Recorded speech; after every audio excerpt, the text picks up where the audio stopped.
Good morning, everyone.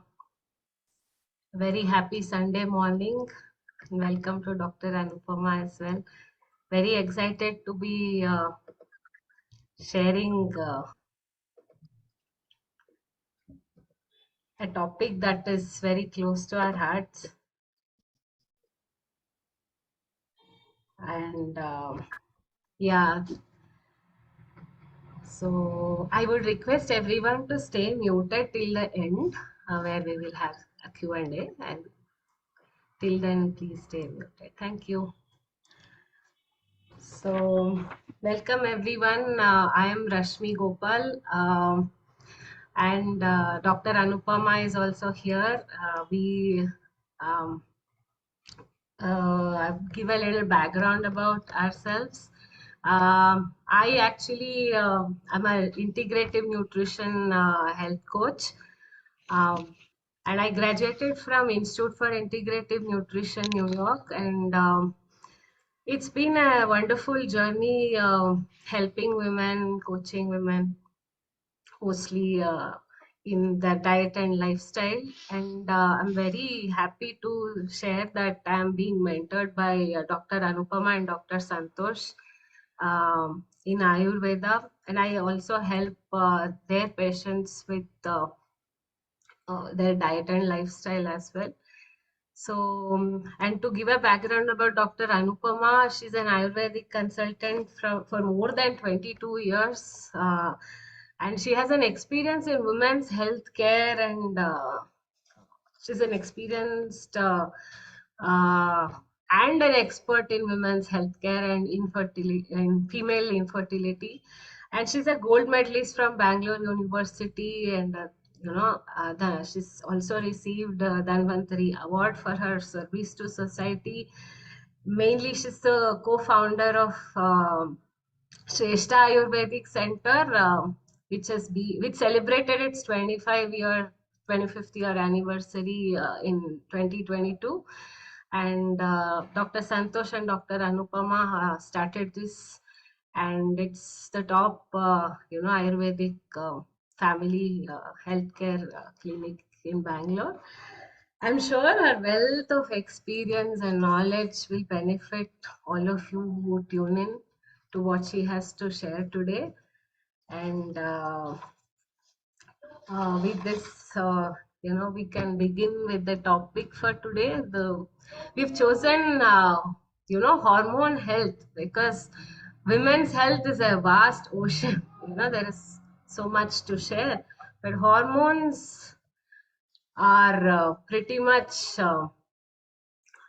which drives us, our bodily functions, which guides us, which actually send signals to our body to, allow that communication to carry out critical functions. Sometimes we might think that hormones are just about, getting a period, or it's for reproduction, it's just about estrogen, progesterone, and things like that. But there are various hormones which carry out many, many important functions. So, as you can see in the picture, there is hormones like insulin, and which is very critical in giving that energy to the cells of our body, and melatonin, which is helpful to induce sleep, and there's estrogen, progesterone, which carries out very intricate functions. And let's deep dive into these hormones and how we can balance them, what is going on today, and then go deep into it a little bit more.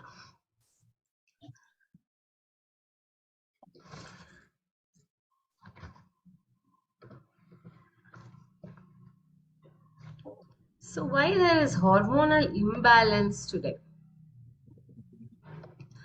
See, as we all know, we are actually living in a chemical soup today. So this is actually leading to a huge surge in hormonal imbalances. So let's understand each of them one by one. See, most of our foods today, are genetically engineered ingredients. So most processed foods, most some grains like corn, wheat, they're all genetically engineered today, from the seed to the crop. uh, at different stages, they're you know it's genetically modified. It was one, started once to actually cater to the hunger of people, because there was starvation and people were dying of hunger. So the genetic modification started with a good intention, but it eventually led into um, misuse of this. And those genetically engineered ingredients, when it enters our body, actually alters our hormones, disrupts our endocrine system. So when we are eating packaged or processed foods, are we really aware of what's in the label, what's written, or how much of our food actually is not having any label? So if we can throw some light on it and be aware of what we're consuming, we can actually take care of our hormones. So there are artificial dyes and colors, especially in a lot of packaged foods for children. There are colors that we can see, so which is linked to hyperactivity. And women, also, it's linked to the imbalance in hormones. So there are many hormones and antibiotics which are injected. So meat, dairy, and a lot of things are heavily injected with antibiotics and hormones to produce more. So there's a lot of consumption, a lot of modification that's being done, and heavy spray of pesticides, insecticides, herbicides. It's so funny when these chemicals are sprayed by using a heavy duty mask, and we consume all of them so easily. Just eat, and the environment is filled with chemicals, industrial chemicals. So there is herbicide called Roundup and Bt toxins, which goes into most of the foods, and they are known to disrupt hormones to a huge, magnitude. We can see, girls attaining early puberty today. We see a lot of women having hormonal issues, and there's herbicide called glyphosate, which is used as a ripening agent. So, and there are petroleum, coal tar, hydrogenated oils. Most of the packages have hydrogenated oils as preservatives, and those are trans fats.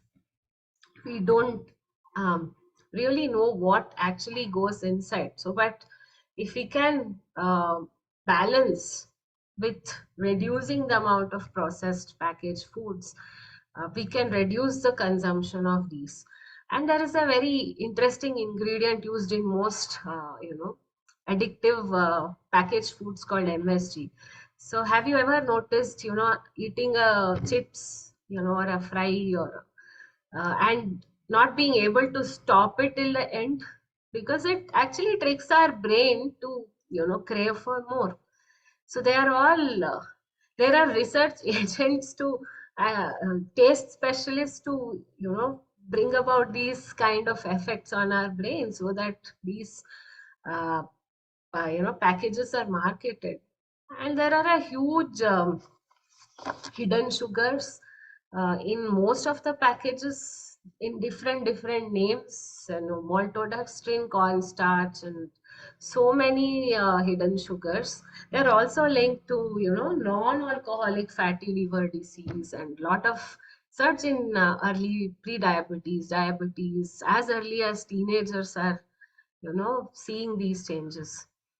And very important aspect that we might not be aware of sometimes are these xenoestrogens, which actually in our personal care products that we use, we think that eating is only what we put into our mouth, but sometimes what we put on our skin, on our hair, on our lips or eyes, or basically on ourselves, as personal care products, cosmetics, they are also loaded with lot of chemicals. So this has a very important connection with the hormones. So When we are aware of all this, when we act upon this awareness, there is a big change that we can make.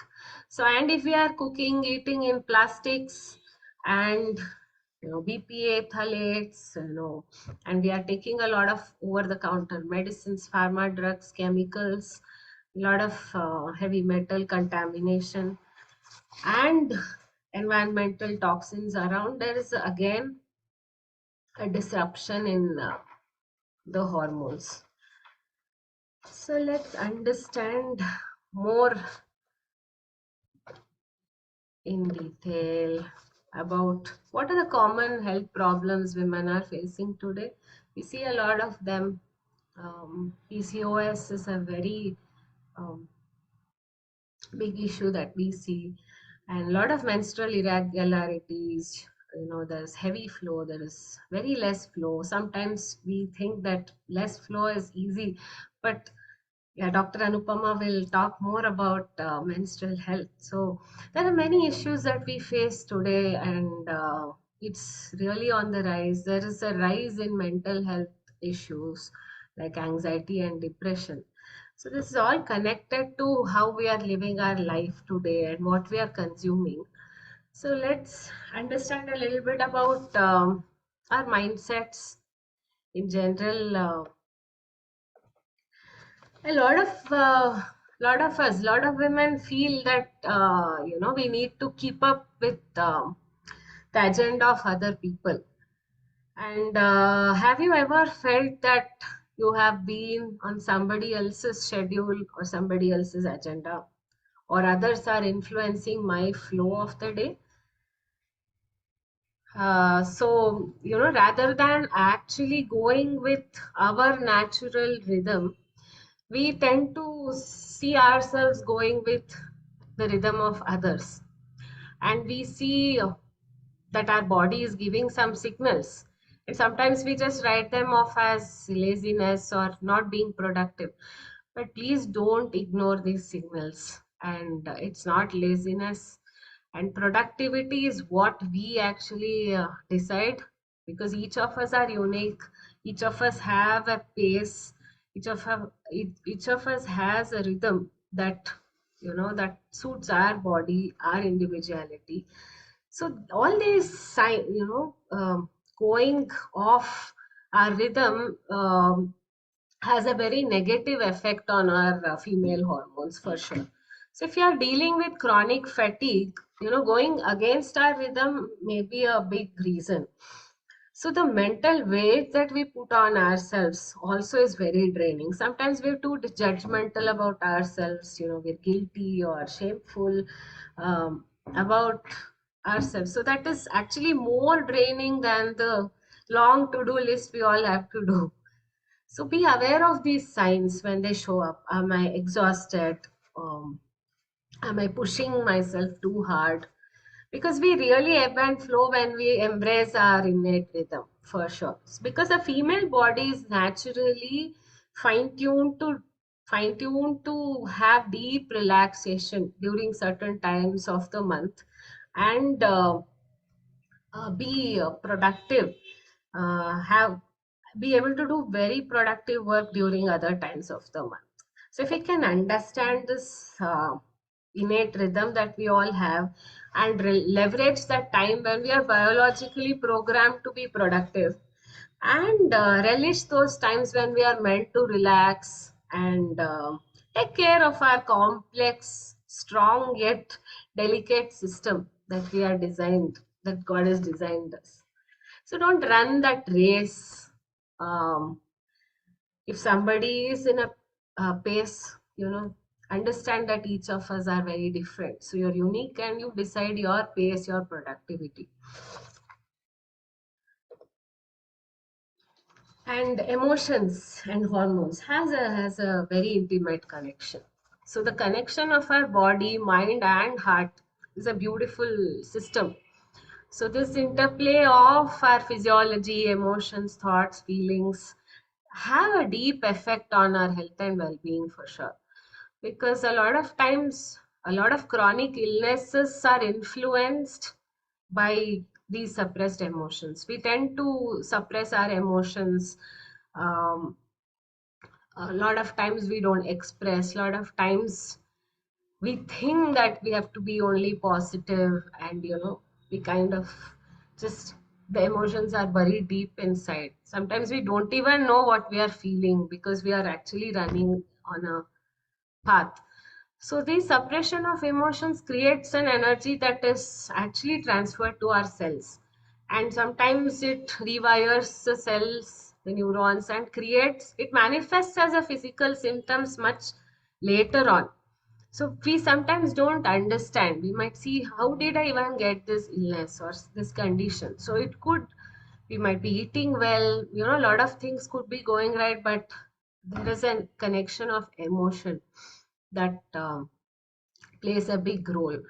So we need to also understand our nervous system, because nervous system, if it's in a sympathetic state, a state where there is constant stress, chronic stress, it's not too much that I can't function, but there is a chronic stress where I'm not able to restore and relax because the nervous system is freezed, is in the flight or fight response mode, where it is not able to restore and relax. So most of us actually, most of the women I see spend their, whole life spend, in the sympathetic nervous system state. In this state, body cannot repair and restore. So we might develop, certain illnesses because of that. So we need to find healthier ways to manage our emotions. We'll talk more about it. And emotions, sometimes when we are not able to manage them, we develop certain cravings. And food is actually like comfort. So we tend to find comfort through food. And it can be, uh, led into emotional eating as well. Sometimes we eat food not for nourishment, but to help cope with difficult feelings. So most often our cravings are not because of our willpower, that I'm not able to exercise my willpower, but because of our fluctuating hormones. So having said this, take a pause, take a deep breath, because our body can actually repair itself. Um, so nutrition. Let's understand a little bit about our nutrition for hormonal balance. So proteins are very, very essential. So pick your proteins very wisely, is because uh, here it's very important to understand the bio individuality of that person. Proteins are essential in hormone production. So if it's animal protein, always look for grass-fed, local, organic, free of hormones and antibiotics. It's very important today too, because the dairy and meat, which are high sources of protein, are heavily injected with these stuff. So, and as I said, bio-individuality. For some people, having animal protein improves their hormones and improves their cycles, but for some people, taking off or reducing that animal protein improves their cyclic balance. So it's very, very important to understand that each one of us are different. Whatever works for one, my friend might not work for me. So it's important to understand each person's needs, constitution, and condition. So some proteins like seeds and nuts and dals, legumes, pulses, all are great sources of protein when soaked, sprouted, used in better forms. And getting honest about fat. Actually, a low-fat diet is makes it very harder for our body to produce hormones. So it is very, very important to understand that healthy fats are most essential to make those hormones that's required for our body. So Lack of good quality fat is also linked to poor skin and hair health, and sometimes lack of period, hormonal imbalance, ovarian cysts, and many other conditions actually. So, fresh coconut, ghee, and cold pressed oils are great sources of fresh, high quality fat. And definitely, we have to reduce the processed foods from our diet. So, these So we can ask ourselves a question that what percentage of our food has no label at all? So we have an answer right there. So we have to be very mindful of what goes inside, because these processed foods definitely comes in the way of our hormone balance. So we have to take synthetic hormones also off the plate. Coming to sugar, caffeine, and alcohol, high consumption of sugar can actually disrupt the estrogen balance. Caffeine can actually lead to insomnia, especially in menopausal women, and alcohol is going to hamper the fertility. So many things like this. And synthetic hormones, so when we eat in plastics, and there is uh, many hormones that injected um, in our plate and off, we have to take it off our plate and off our skin hair also, anything synthetic. So toxic environments, eating in plastic, all this can affect our hormones. And we have to definitely evaluate our dairy products in our diet. So dairy today is a big contributor for cyclic imbalance, cystic breasts, acne, to name a few actually. So we need to see how much of it we are consuming. What is my constitution? Is it suitable to my body, my gut? And then go about it. And some other very important ways to balance our hormones. So, empowering ourselves. So these are 5 ways I found tremendous value to to myself, that I found, and to a lot of people that I'm working with. So when we empower ourselves, the first step is to listen to our body. And the first step to healing is acknowledging that there is nothing inherently wrong with me, wrong with any of us. And when we operate from the place of love, compassion, and that confidence that our body can actually heal itself, we can get curious about what's going on with us. So that's the beginning. That's the first step to actually empower ourselves. And get real about rest. Yeah, we women are very proud of multitasking, right? So and sometimes we are programmed to think that if I'm taking rest, it starts to set a guilt sometimes. But we have to ask ourselves a question: am I exhausted, tired? Are you really chronically exhausted trying to push through the day? Then maybe you're tired, so we need that rest. So let yourself sleep, as long as you can at times. And maybe some of us might just require a one night deep sleep, and some of us might require more such nights to come back into balance. So it's again very, very individual, and what we've been putting up with. So rest is very, very important to balance our hormones. When we actually sleep, when we rest, there are many hormones that act, and those are produced to actually bring us back into balance.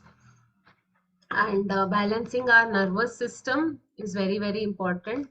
Um, when our body is stressed, again, sympathetic state, where, as I was mentioning, it's a state where it is body is in the fight or flight response, so it cannot do any other function. Our hands and legs only have energy to either run away or fight.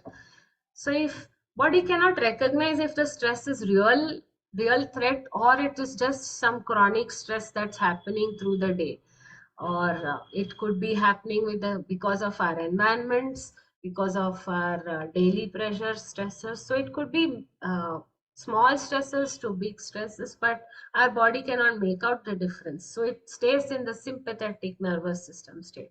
So we have to bring it back to the parasympathetic nervous system state, which is called the rest and digest state. So this is where the body actually brings everything back into balance. So to bring that into parasympathetic state, we can, breathe deeply. The belly breathing, simple belly breathing can bring it back. When we sleep, actually, we can bring it back too. So laughing, the meditation, and maybe hugs, cuddles, spending time in nature, all these things can actually switch us back into parasympathetic mode. And we need to evaluate our exercise as well. Sometimes I hear a lot of women say, I'm working out quite a lot, but I'm actually not losing weight. Um, there's a big connection with how we are working out, what is my need. Again, coming back to the individuality of our body constitution and what is my need. So sometimes the more we work out, the more stress hormones are produced in our body. For some people, it might be different. For some people, it could be very stressful. Sometimes just running can trigger stress hormones because our hunters and gatherers, when we were, our human DNA was made, it was always meant that, it can trigger stress hormones when people run when there is a threat. So it is very, very individualistic. It doesn't mean that we are not supposed to run, but it's all how am I feeling with a certain workout. So notice and be aware of what's helping me. Basically, it has to trigger happy hormones. I should feel happy and more energized when I do any sort of exercise. So sometimes we might just need a gentle exercise to strike a balance. So it has to be more holistic and improve our blood circulation, energy, happiness, basically. And embracing the power of community definitely helps happy hormones, because humans are meant to live in communities. We are not meant to be lonely. So when we are lonely, maybe our hormones can go out of whack. So we tend to sometimes overeat when we are lonely and depressed and lack love and connection. So let's make, girlfriends, being a community which supports us and energizes us, not a community which drains us or which is not empowering, uplifting. And have friends who are, let's be non-judgmental, accepting and empathetic towards each other to support each other as women.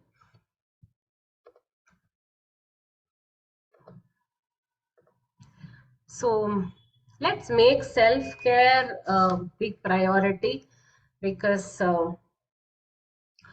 self-care, what is self-care? It's any activity which nourishes us on a deeper level. Because when we are nourished, we can serve ourselves and others with a place of love. So we need to find our sources of nourishment. Because for as I was mentioning, we make multitasking and doing tasks as a, we, we feel, we get that sense of accomplishment. But sometimes just doing nothing and taking that me time to just care for myself is highly energizing. um, Nourishment can be just simple mindful walk in nature, or I've just listed a few things, or listening to a favorite music, some meditation, or some deep breaths in the uh, throughout the day, or taking a nap, a quick nap to just re-energizing, hugs, dancing, singing, painting, journaling. Journaling can be extremely refreshing to unload our emotions a lot of times. And maybe just watching a movie that really re-energizes us. And as I said, doing nothing sometimes makes, it used to make me feel so guilty earlier to do nothing.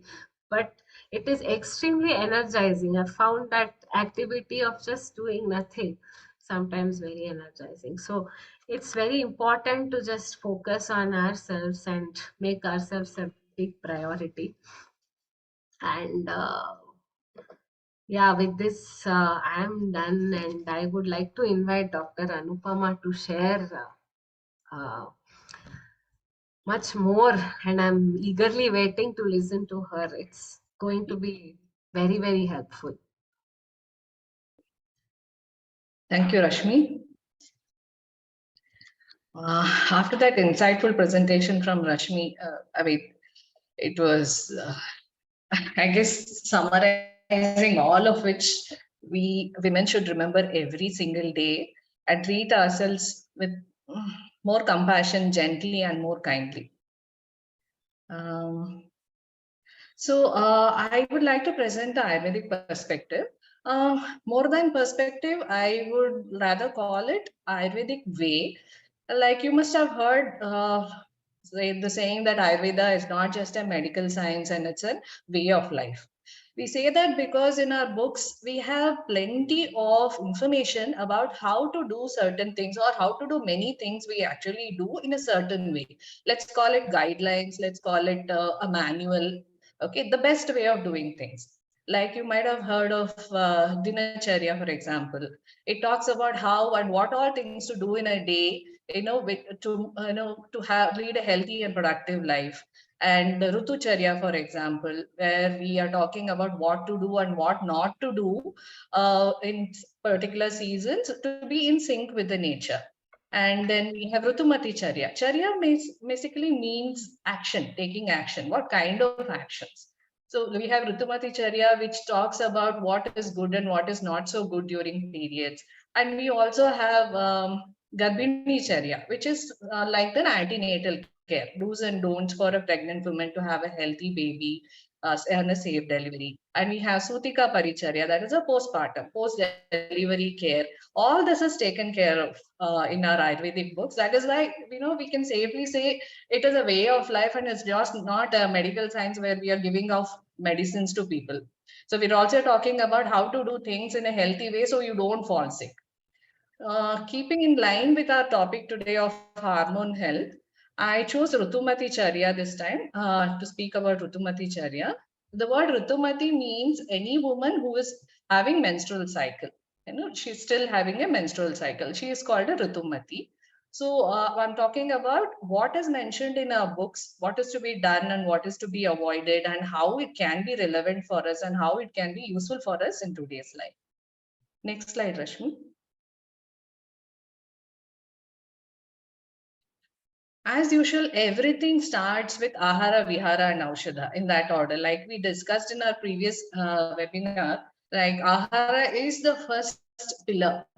It doesn't jump to any chapter in any of our Ayurveda Samhitas. It does not begin. It again starts with the Ahara or the food. So the basis of this list or whatever recommendations is given in the Ahara during the menstrual cycle is based on these principles. The menstrual cycle in Ayurveda is considered as a Shodhana process. Let's call it a purification or let's call it detoxification. We can call it a monthly mini detoxification. So at this stage, while you're having your period where you're bleeding, this stage, the body it's an event for the body. The body is focused on this event. So what happens is certain other functions like the digestive function and many other functions are a little slowed down. So they say that Agni is less. Agni here means the digestive fire. I'm talking about the digestive fire. It is lesser in the body during the period. So and they also notice that some women more and some not notice much. There are children that they are some slightly or more any kind of loose changes in the hormones in the month, but they do have changes during the period. They may have constipation or a little loose changes in the hormones in the month, but they do have changes during the period. They may have constipation or a little loose stools. And bloating also being a starchy and has a little bit of gluten. It is also extremely nutritious but light. And Rashmi, I'm not able to see the screen. There was a glitch with the internet. Sharing now. That's all. Sure, sure.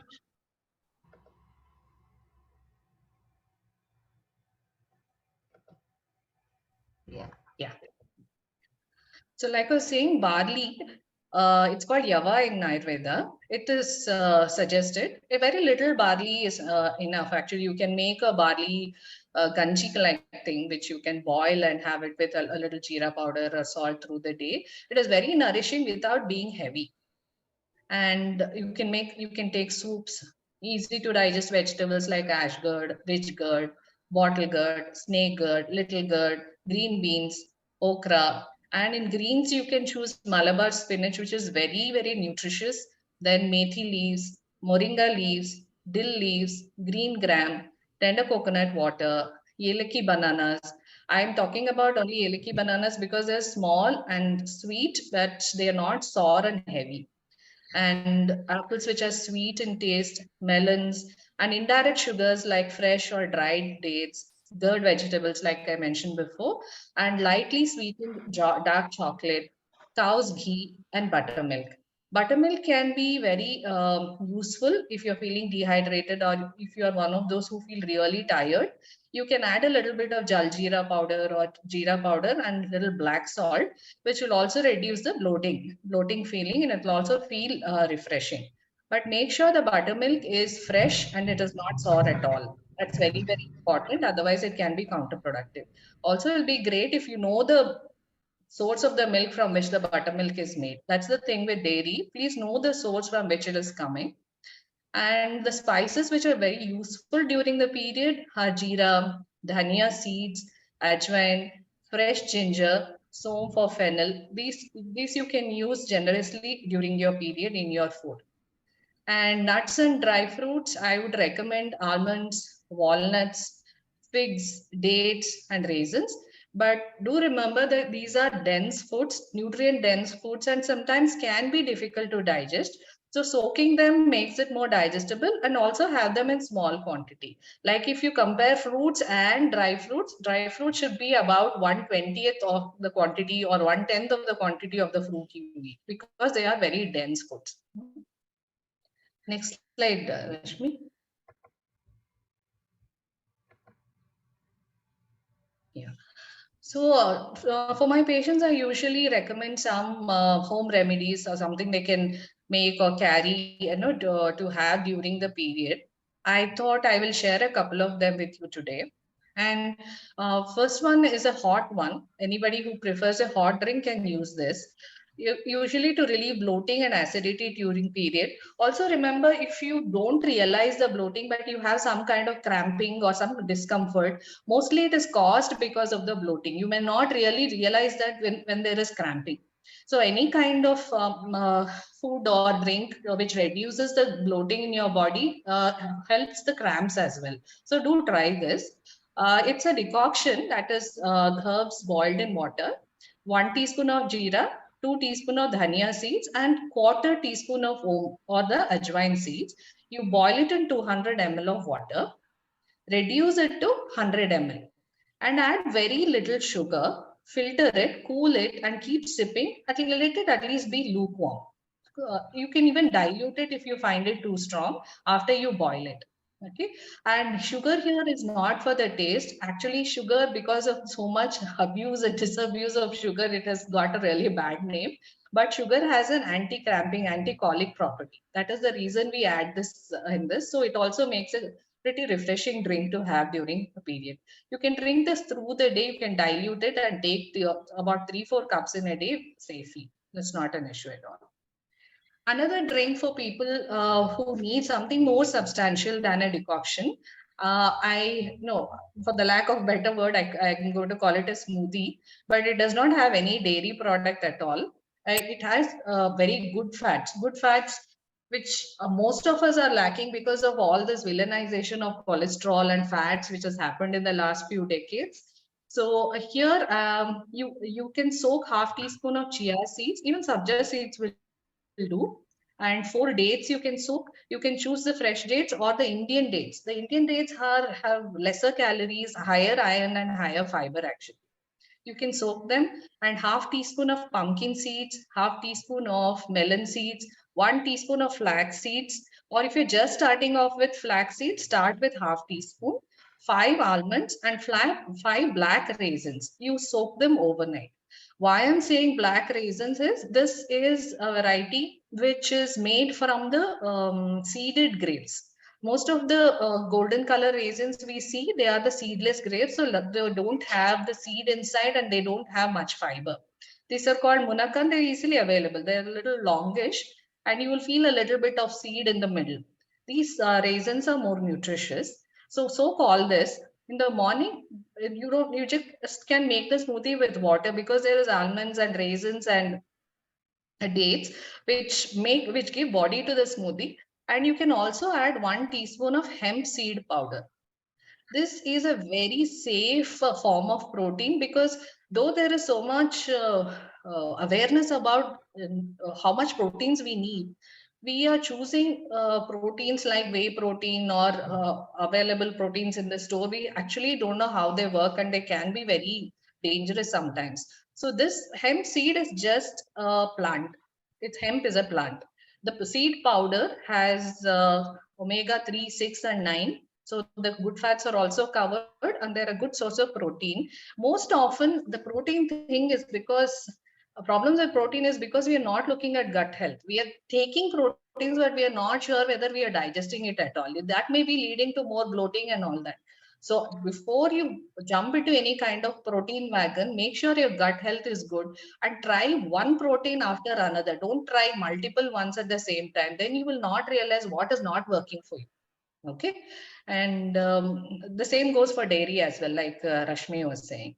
So these two combinations you can use, and I have seen fantastic results with my patients, who feel that they feel more lighter and also energetic in the morning, because some of them don't like to eat a breakfast in the morning. They have nausea or some kind of discomfort in the stomach. They don't want to have regular breakfast, so they can use this as a breakfast or an evening drink, and to make them feel a little more energetic.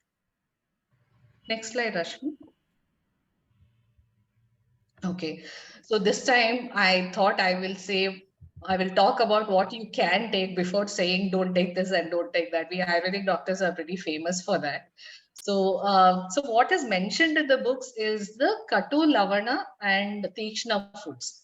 This is how it is mentioned. These diets to be avoided. So Tikshna means sharpness. Any foods like the mustard, pepper, or dry ginger, these have very sharp qualities. To avoid such foods. And also Katu is spicy, like the khara we say, food, and Lavana salty foods. Many of you may be thinking that this is exactly what I crave for during my periods. I see plenty of us women, reaching out for such foods when we are feeling down and, not so great during our periods. We feel that we are comforted by oily, salty, and, spicy foods and gobi manchurians and such. And and also probably even the heavy and rich foods I have listed out here, like bread, biscuits, cakes, ice creams, cheese, cream, koa, and butter. There is a reason why we want to reach out for something like this. So I mean, it is a big physiopathology what happens, but what I can tell you is that can be an indication that your body is struggling with something. It could be an insulin metabolism, it could be lack of nutrition, it could be gut health issues, because of which you can see them. We are trying to comfort ourselves with heavy, fatty foods, and the foods which can actually make us feel comfortable with their tastes. We don't know what to do, and we're sort of suppressing how we feel by reaching out to fatty foods because of the comfort factor it gives us. Let's say a food induced coma like feeling, that it suppresses whatever we are feeling.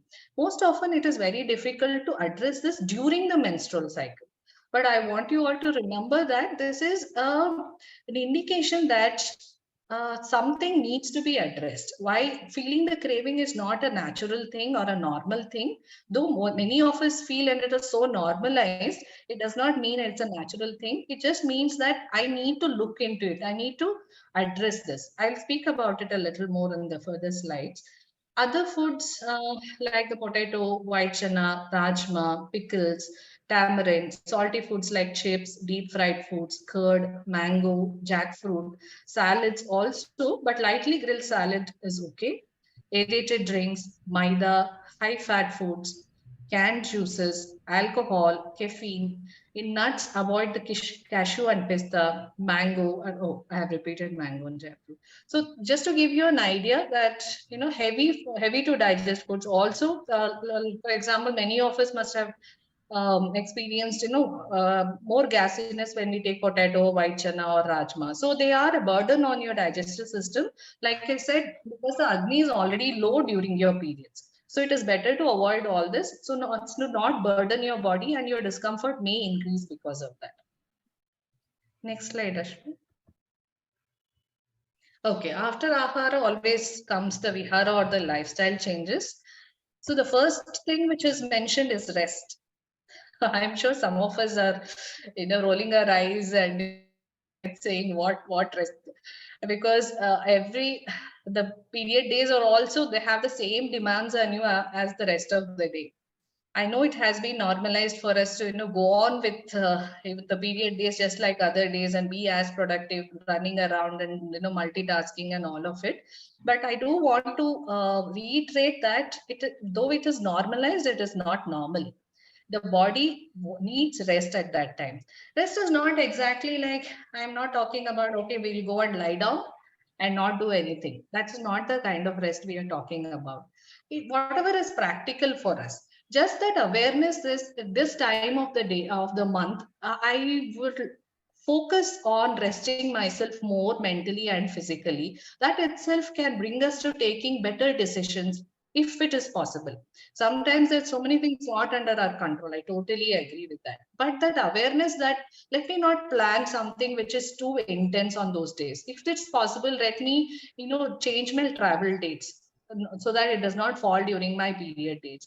Or let me not take up a new project or something. And also talk to your family members about your need to rest around these days. I feel that just that awareness that there is necessity of rest for women during these days may help us to make, think about it a little more, and maybe we'll be able to restructure or, rework around these schedules and manage to get some kind of rest. And the second instruction is to avoid abhyanga. Abhyanga here, we're talking about massages. Any kind of oil massages is contraindicated during the period, and intercourse is contraindicated. Avoid day sleep. This may feel that I am contradicting myself because I said rest and now I'm saying avoid day sleep. While relaxing is highly recommended, day sleep can slow down many processes in your body because your body rhythm is not used to sleeping in the daytime.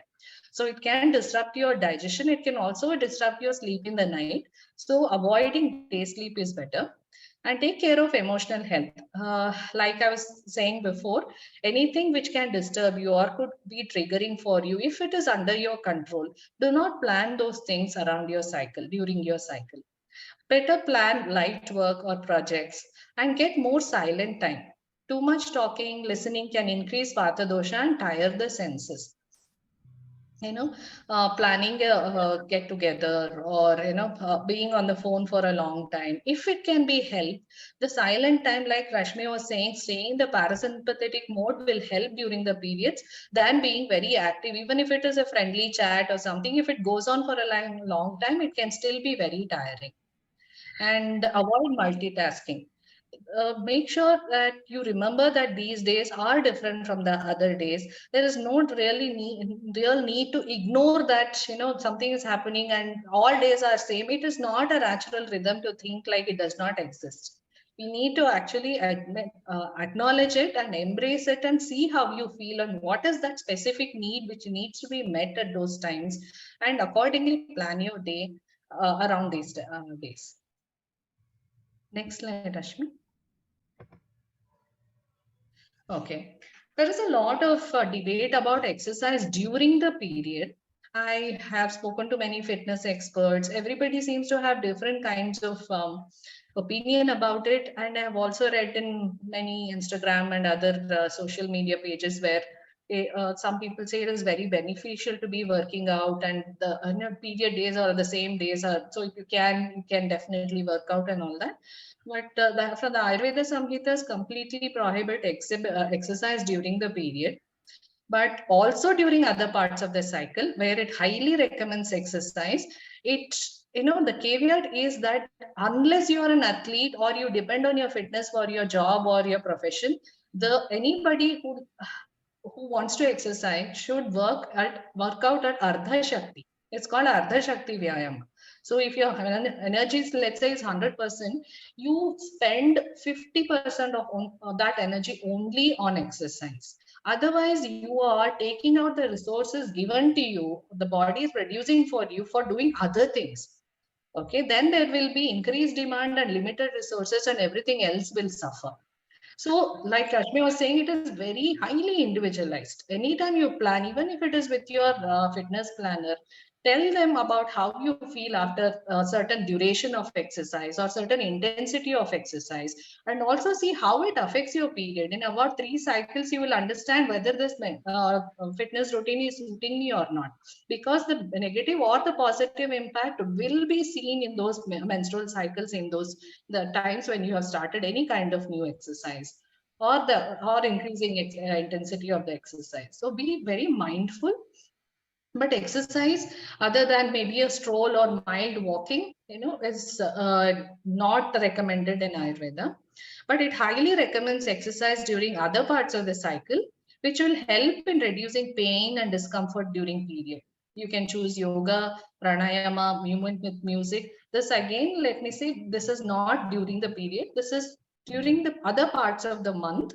To address if there is any pain or discomfort, you can choose exercise fitness, which any kind of fitness regimen helps during the periods. When you do it through the month, you will see the benefit of it during your cycle. I also get this question from our patients saying that I do a butterfly exercise or I stretch. I feel very good during my periods and my cramps come down. Because that's why they think it is good to exercise during the period. It is true that in some cases it happens, but the way your ligaments and tendons and your muscles work during your periods are very different. They can be more lax, and there is a possibility of injury as well. So if you feel good by stretching and all that, it is even more important for you to do all that during the other parts of the cycle, and which will benefit you during the cycle. There is also this hypothesis about the cause of endometriosis, which is one of the very difficult gynec cases to treat, and there is no permanent treatment for this either. So they have not been able to understand the reason behind it. One of the theories which have been expounded is that retrograde menstruation can cause endometriosis. Retrograde means in the opposite direction. Instead of flowing out through the vagina, if for some reason the menstrual blood, it moves into other parts of the uterus and leads to growing of the endometrial cells where they should not be.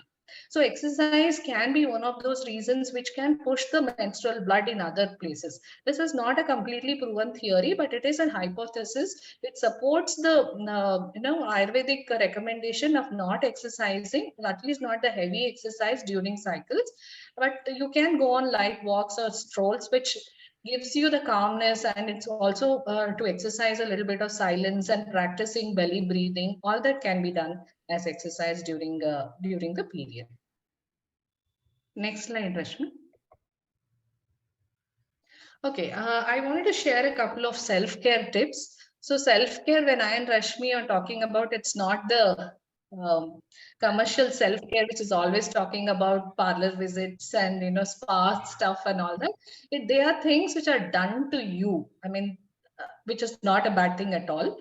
What we are talking about here as self-care is something, it is sort of an internal journey or internal exploration into yourself. Seeing how you feel when you massage yourself, seeing how you feel when you take a certain protein, how you feel when you take a certain food, how you feel when you're not resting, how do you feel when you're resting. That is the kind of internal journey we are speaking about.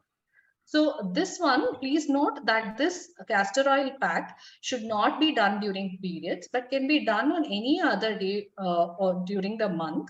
Just make sure on any time of the day as well, but not immediately after any meal. Give a gap of 1.5 or 2 hours before you do this. So this is while you're lying down, take some warm castor oil and start massaging from your navel region. You can massage it circularly, start from above the navel, and come to the lower abdomen, sides of the abdomen. Very gentle massage. There need not be any particular kind of strokes or firm. It can just be a firm massage, but not very hard massage. Okay, and then you place a soft cotton cloth over it. This massage can take about 3 to 4 minutes maximum. Lesser is fine too. Okay, and then place a cotton flannel like cloth on your abdomen, and then after that a hot water bag. You place a hot water bag on your stomach, and then place a heavy towel like a turkey towel and just lie down for 15 minutes. It seems very, very simple, but this is a very powerful way of improving the blood circulation in your lower abdomen and also reducing the heat in the lower abdomen. It helps in the relaxing of the urinary bladder. All of us women, when we are traveling, we hardly find toilets, so we don't drink enough water, and we hold our pee inside. And many times the bladder becomes very tense because of that. That also castor oil pack can relax that as well. This I have found very good results even for ovarian cyst, in pelvic inflammatory disorders, and then a lot of bloating and acidic issues and recurrent urinary tract infection. You can do this any time of the day, like I said, not just immediately after meals, and how many ever times you like. And we women, sometimes we want to do it every day, or if we cannot manage to do it every day, we sort of drop it. Let's not do the all or none thing. Even if you can do twice a week, it will still benefit you. Please don't do it during your menstrual cycle. And 15 minutes is enough. You can do it even before going to bed. That is also advisable. It's fine. Next slide, please. Another self-care tip, many of my patients are here, they would know that I am a great fan of Abhyanga for women.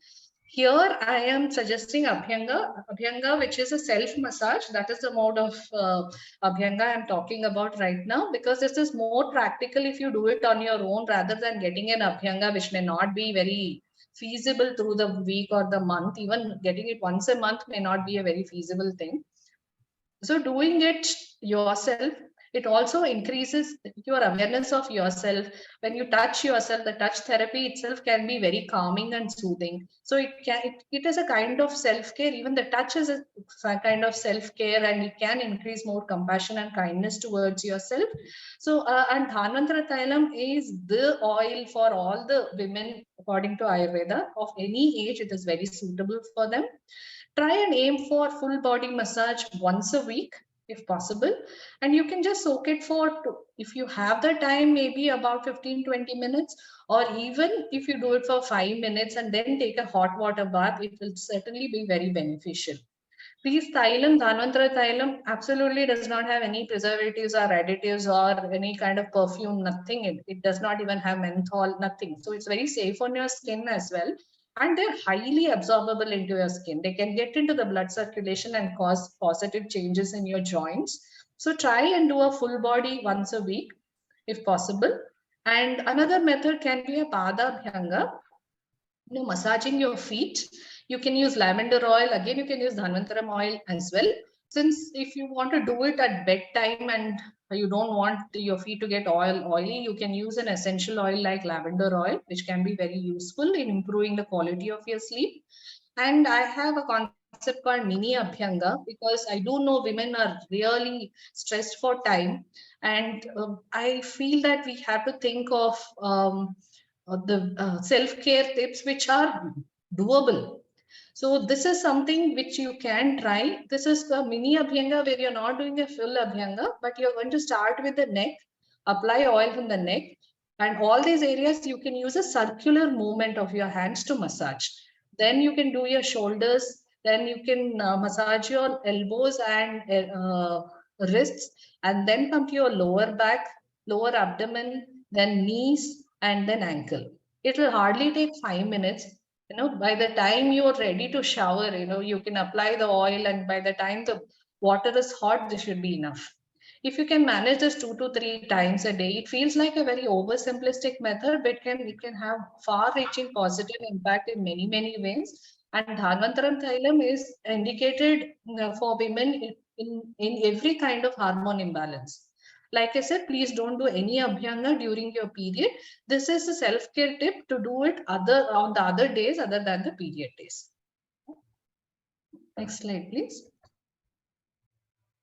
Okay. These are a couple of things I generally discuss with my patients because there is a lot of debate out there about these things.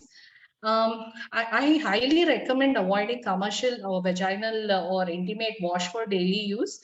When I tell my patients this, most of them are surprised because they have been told that this helps their cleanliness and vaginal hygiene and all that. But unless it is indicated for a certain condition, like a vaginal infection or a fungal infection, it has to be used only during that duration. The reason behind this is the vaginal pH is far more acidic than the other parts of our body. It is between 3.8 to 4.5 or maximum 5. It is acidic. This is acidic for a purpose. The body has this mechanism, has this glands which produce, which keep the pH in the vagina at this level and keep it acidic so as to prevent any kind of pathogenic growths. And the pH of your other parts of the body are around 7 or 7.3. See, you can see the difference. But when the body itself is keeping it in an acidic pH, you are washing it with another whatever, we don't know. First thing is we don't even know what is there in it. But if it is also saying that it is going to keep it acidic, unless there is lesser acidity in your body during any kind of, like I said, fungal infection or something, during that duration, you have to use it only at that time. The rest of the time, the vagina knows how to keep that pH on its own. And there are secretions for a purpose. Secretions are not a bad thing. The vagina is not supposed to smell like flowers. It has its own way. Unless it smells foul and it is causing any discomfort, please do not be worried about the discharge if it is little and it's not causing any kind of discomfort. So this vaginal wash is intimate wash, and they're used regularly. They can interfere with the pH of the vagina and can lead to recurrent vaginal fungal infections or an ascending infection like a recurrent UTI. So beware of using this regularly and use it only when it is needed, when there is a uh, then there is a medical condition where it is needed. And to wash the vagina, please use only warm water to wash inside the vagina and around the vagina for the same purpose. And to wash the pubic area or the pubic hair, please use very mild soap and make sure it does not enter the vagina. And I also get a lot of questions about what to use, what is the best thing to use. Like now we have the menstrual cups and there's tampons and there is cloth pads and there are regular pads and all that. So I always say women should choose as per comfort.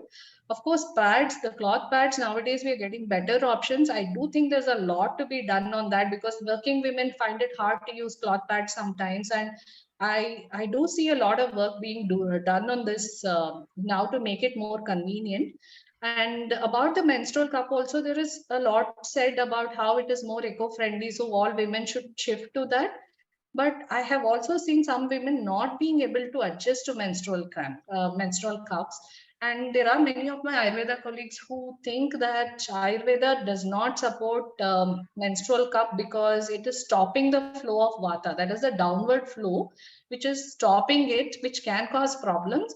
I am not really, I think it is too early to say that it should not be used at all because I do see some women taking to the menstrual cup very well, and they're feeling much more comfortable. They are saved from all those aberrations of the pads and changing it often. It is more hygienic and all that. I've also seen some women who have not been able to adjust, and I have asked them to try different sizes because some of them are not aware. Then it's difficult to measure their own size, so try different sizes. And some of them have also said that the pain and discomfort has increased, and some of them have said that they feel more comfortable. So I still think women should be their own judge. As per the safety, of course, the menstrual cup is far more safer, because we also have these pads having gels and other chemical substances. So if you're using pads, please choose it very carefully, after knowing what has been added into it and what kind of pads, what is the material used in it. And for adolescents, I see a lot of young adults in my practice, and I start them off with pads, and I'm not advising menstrual cups for them at this point till they discover it on their own and they want to try. So, whatever you're using, I would recommend you see how it feels for you. If you have changed, and I've also seen recurrent and fungal infections in when they change to some other pad, because they are reacting to the chemicals. Many of us are not even aware that there are chemicals in these pads. They're just not cotton and plastic. So please be aware that these things can also lead to other kinds of discomfort, and choose them accordingly. Next slide, please, Rashmi. So some of the things to keep an eye on for women, okay, keep an eye on your hemoglobin and iron. So your body is, tailored to make up for the loss of hemoglobin after every cycle. That is how your body is. It knows to how to bring it back in a month's time or in one cycle's time. Sometimes when it is too heavy or consecutive cycles are heavy, the body may not have enough time to catch up.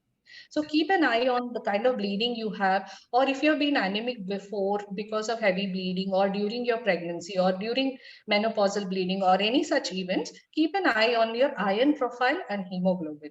Please remember that they can be different numbers. Even if your hemoglobin is about 10, your iron may be very poor. So they are different parameters. Keep an eye on them. And other vitamins which are absolutely important for hormone balance are vitamin B12 and vitamin D3. And do choose foods which are rich in all this and lifestyle changes to incorporate vitamin D3. But we have seen during the COVID times and post-COVID times that only diet and standing out in the sun is not being enough. So find out how it works for you. Do you need supplementation? Does only nutrition with food helps? Think about it and have a look at it.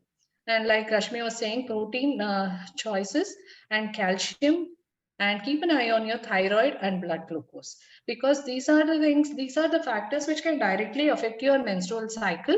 So the other way is also true. I will let you know how. So keep an eye on all these parameters. And this is a very, very big part of self-care, because a lot of these parameters, when they are changing or when they need help in the beginning, it's easier to treat and reverse them. But otherwise, it can lead to secondary complications, which can become a lifelong problem, which may need medication. Next slide, please, Rashmi. Okay, this is a concept I usually talk with all my female patients. So, like we said, it is a monthly mini detoxification. And it is not just about the menstrual cycle at all. We can actually treat this as a total health report card. The way your periods are every cycle, it's not just about your reproductive health. It's not like my periods are, I have a problem with my periods, everything else is all right. The period or the menstrual cycle is a result of your total health.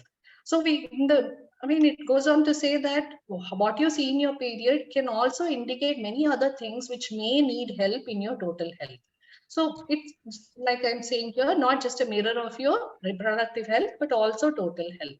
So observe changes, okay, in pain. If you've been having pain for a long time and it has increased, or the weight pains, or it was paining only my lower abdomen, now my back hurts, right? Any such changes, or changes in the number of days of bleeding. Now, I was telling Rashmi the other day, most of my patients, when the bleeding comes down, no, they're rather happy that now it is less of a hassle, unless they're trying to conceive. Then they get worried. Otherwise, most of us are very happy. It may be anemia, it may be so many other things. So don't neglect it. Also, any changes in the color or the consistency of the bleeding, or if you're in the number of days of bleeding, you should also notice if there is any spotting. Just before you start a proper period, you have more than 2 days of spotting, or in the middle of the cycle, do you have any spotting? Please note that. And any change, color and consistency of the bleed. Do you have clots, or do you have any brownish discharge instead of bright red discharge? Has it changed from before? And total quantity of bleeding. For example, you may have a 5-day period and you'll be having period bleeding on all the 5 days. Suddenly it becomes 3 days, but you feel the quantity of the blood is the same, and all of it is gushing out in the first 3 days, which makes you very tired. Okay, this is something to take notice of. And PMS changes. Some women get their premenstrual symptoms mentally and physically as early as the 15th day of the cycle. It should not be more than 3 to 4 days. If it is more than that, you definitely need to seek help. If you see any change in your bowel movements, like I was saying, it can cause loose motion in some people, constipation in some people. I even see patients who have to take a pill to stop the loose motion during periods. And some of them have vomiting, nausea, and headache. So it can be that one period, off period, you off thing that you have any of these or one of these symptoms sometimes. But if they continue for 3 cycles in total, then you should definitely seek help. Like for example, you've started a new exercise, so you may see some changes in your cycle in that month or maybe the next month. But if it keeps continuing for 3 cycles, and if you also know that I have been stressed this month and my eating pattern has not been great, and you already know that it affects your cycle. In that, if you don't see any of those and it continues for 3 cycles, please seek help. Do not neglect it. For example, the changing number of bleeding, it could be because of the thyroid dysfunction or an underactive thyroid. If we catch it early, we can treat that. Or if there is many clots, we could see if there is any fibroid like growth. If there is spotting, we can see if your prolactin levels are high or if any other stress parameters are high. PMS, we can think about any kind of anxiety which is causing this. So there are ways where we can make use of all these things if we notice it at the right time and seek help for that. Next slide, Rashmi. So I come to the end of my presentation. I hope it was useful. Just as a last note, I would like to say that all women, we should treat ourselves like people. I mean, remembering that we don't really have more or less of ability or capability to be the superhuman, or we have not been blessed with anything which makes us extra patient or extra resilient to take up more and do more at the cost of your own emotional and physical health and the psychological health. So I wish you all women physical, mental, and emotional well-being.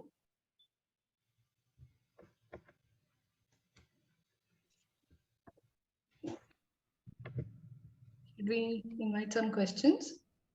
Thank you.